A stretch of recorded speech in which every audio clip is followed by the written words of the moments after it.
പാഞ്ചജന്യം ഭാരതം Chavara cultural സെന്ററിൽ CBCI HRDSന്റെയും സംയുക്തമായി ഡൽഹിയിൽ സംക്രമദീപ്തി 2025 സംഘടിപ്പിച്ചു.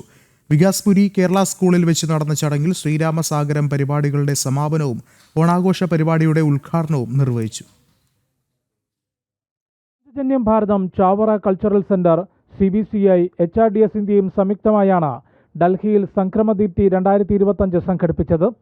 ഒരു മാസം നീണ്ടുനിന്ന ശ്രീരാമസാഗരം പരിപാടികളുടെ സമാപനവും ഓണാഘോഷ പരിപാടിയുടെ ഉദ്ഘാടനവും നടന്നു. പത്മശ്രീ ഓമനക്കുട്ടി ടീച്ചർ ചടങ്ങ് ഉദ്ഘാടനം ചെയ്തു. ഇക്കാലത്ത് ഇങ്ങനെയൊരു സമഭാവന കൊണ്ടുവരുവാൻ വേണ്ടി പ്രയത്നിക്കുന്ന ഇതിൻ്റെ ഒരു തുടക്കമാണിവിടെ എന്ന് ഞാൻ വിചാരിക്കുന്നു. ഈ 4 സംഘടനകളെയും ഞാൻ അങ്ങേയറ്റം അനുമോദിക്കുന്നു. നമ്മുടെ രാമായണത്തിൻ്റെ ഉദ്ദേശം അത് ബുദ്ധിയും ആരോഗ്യവും മാത്രം പോരാ. നമ്മളുടെ കുട്ടികൾ അതീവ ബുദ്ധിശാലികളാണ്. ബുദ്ധി എന്ന് പറഞ്ഞാൽ അവരെ കവിഞ്ഞ ആരും ഇല്ല, അങ്ങനെയാണ്. അതുപോലെ ആരോഗ്യത്തിനും പുറകോട്ടല്ല.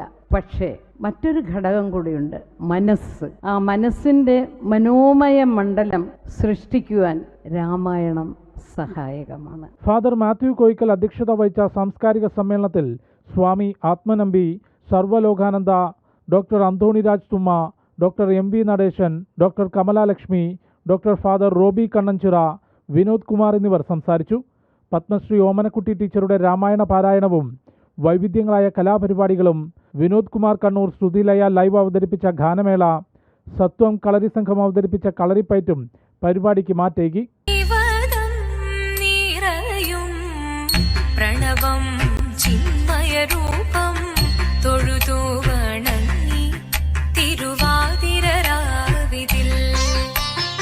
പാഞ്ചജന്യം ഭാരതം ഗുരുകുലം കലാഭാരതിയിലെ കുട്ടികൾ അവതരിപ്പിച്ച ഭാരതം ഒന്നാണ് എന്ന നൃത്തശില്പം അരങ്ങേറി.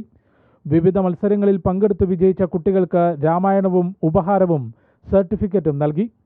ജനം, ഡൽഹി.